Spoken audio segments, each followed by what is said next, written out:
ಪವಿತ್ರಾತ್ಮರ ನಾಮದಲ್ಲಿ ಭಗವಾನ್ ಪರಮ ಪ್ರಭು ಯೇಸು ಕ್ರಿಸ್ತರ ಕೃಪಾವರವು ದೇವರ ಪ್ರೀತಿಯು ಪವಿತ್ರಾತ್ಮರ ನ್ಯೂನತೆಯು ನಿಮ್ಮೆಲ್ಲರೊಡನೆ ಇರಲಿ.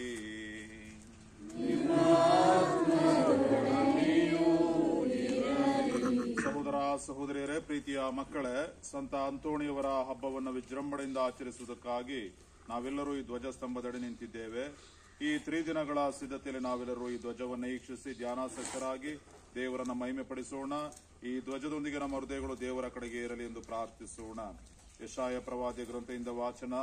ಆಗ ಸರ್ವೇಶ್ವರ ಪ್ರಭು ದೂರದ ಜನಾಂಗಕ್ಕೆ ಗುರುತಾಗಿ ಧ್ವಜಾರೋಹಣ ಮಾಡುವರು. ಸೀಟಿ ಹಾಕಿ ಅವರನ್ನು ಜಗದ ಕಟ್ಟಕಡೆಯಿಂದ ಕರೆಯುವರು. ಆಗ ಜನರು ತ್ವರೆಯಿಂದ ವೇಗವಾಗಿ ಅಲ್ಲಿಗೆ ಬರುವರು. ಅವರಲ್ಲಿ ಯಾರೂ ಮುಗ್ಗರಿಸಿ ಬಳಲಿ ಹೋಗರು, ಯಾರು ತೂಕಡಿಸಿ ನಿದ್ರಿಸರು. ಅವರ ನಡುಕಟ್ಟು ಸಡಿಲವಾಗದು, ಅವರ ಕೆರದ ಕಟ್ಟು ಕಿತ್ತು ಹೋಗದು. ಪ್ರಭುವಿನ ವಾಕ್ಯವಿದು. ಸಹೋದರ ಸಹೋದರಿಯರೇ, ನಾವೆಲ್ಲರೂ ಸಂತ ಅಂತೋಣಿಯವರ ಪಾಲನೆಯಲ್ಲಿ ಇರುವುದು ದೇವರ ಅನುಗ್ರಹದವರ ಫಲವಾಗಿದೆ. ಈ ಧ್ವಜಾರೋಹಣದ ಸಂದರ್ಭದಲ್ಲಿ ದೇವರನ್ನು ಸ್ತುತಿಸುತ್ತಾ ಈ ಹಬ್ಬದ ದಿನಗಳು ನಮ್ಮ ಬದುಕಿನ ಆಧ್ಯಾತ್ಮಿಕ ಸಿದ್ಧತೆಗೆ ಪ್ರೇರಣೆಯಾಗಲಿ ಎಂದು ಪ್ರಾರ್ಥಿಸೋಣ. ಓ ಪ್ರಭುವೇ, ನಾವು ನಿಮ್ಮನ್ನು ಪ್ರಾರ್ಥಿಸುತ್ತೇವೆ. ಸಂತ ಅಂತೋಣಿಯವರ ಕೀರ್ತಿ ಪತಾಕೆಯಾಗಿ ಧ್ವಜವು ನಮ್ಮ ಧಾರ್ಮಿಕ ಭಕ್ತಿಯ ಸಂಕೇತವಾಗಿ ರಾರಾಜಿಸುತ್ತಾ ಎಲ್ಲ ಕ್ರೈಸ್ತರಿಗೂ ಈ ಸಂತರ ಪ್ರಾರ್ಥನೆ ಮತ್ತು ವಿಶ್ವಾಸದ ಬದುಕು ಆದರ್ಶವಾಗಲೆಂದು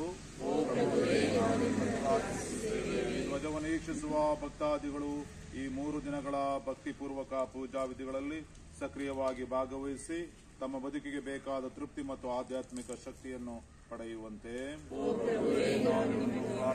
ನಮ್ಮ ಸುತ್ತಮುತ್ತಲಲ್ಲಿ ವಾಸಿಸುವ ಕ್ರೈಸ್ತೇತರ ಬಂಧು ಬಾಂಧವರು ನಮ್ಮ ಶ್ರದ್ಧೆ, ಭಕ್ತಿ ಜೀವನ, ನಡೆನುಡಿಗಳಿಂದ ಆಕರ್ಷಿತರಾಗಿ ಸಂತ ಅಂತೋಣಿಯವರ ಮೂಲಕ ದೇವರ ಸನ್ನಿಧಿಗೆ ಬಂದು ಹೇರಳವಾದ ಆಶೀರ್ವಾದಗಳನ್ನು ಪಡೆಯುವಂತೆ ಪ್ರಾರ್ಥಿಸೋಣ. ಸರ್ವಶಕ್ತ ತಂದೆಯೇ, ಸಂತ ಅಂತೋಣಿಯವರು ನಿಮ್ಮ ದಿವ್ಯ ಕುಮಾರರ ತ್ಯಾಗಮಯ ಜೀವನ, ಯಾತನೆ ಹಾಗೂ ಮರಣದಿಂದ ಪ್ರೇರಿತರಾಗಿ ಸಾತ್ವಿಕ ಜೀವನ ನಡೆಸಿದರು. ಅವರ ಹೆಸರಿನಲ್ಲಿ ನಾವು ಆರೋಹಣ ಮಾಡಲಿರುವ ಈ ಧ್ವಜ ನಮ್ಮ ಋನ್ಮನಗಳನ್ನು ಪ್ರಭು ಕ್ರಿಸ್ತರ ಕಡೆಗೆ ತಿರುಗಿಸುವಂತೆ ಮಾಡಲಿ. ನಮ್ಮ ಪರಮ ಪ್ರಭು ಯೇಸು ಕ್ರಿಸ್ತರ ಮುಖಾಂತರ ನಾವು ನಿಮ್ಮನ್ನು ಪ್ರಾರ್ಥಿಸುತ್ತೇವೆ. ಸಂತ ಅಂತೋಣಿಯವರ ನಾಮದಲ್ಲಿ ಆರಿಸಲಿರುವ ಈ ಧ್ವಜವನ್ನು ಸರ್ವಶಕ್ತ ದೇವರಾದ ಪಿತಾ, ಸುತ ಮತ್ತು ಪರಿಶುದ್ಧಾತ್ಮ ದೇವರು ಆಶೀರ್ವದಿಸಲಿ.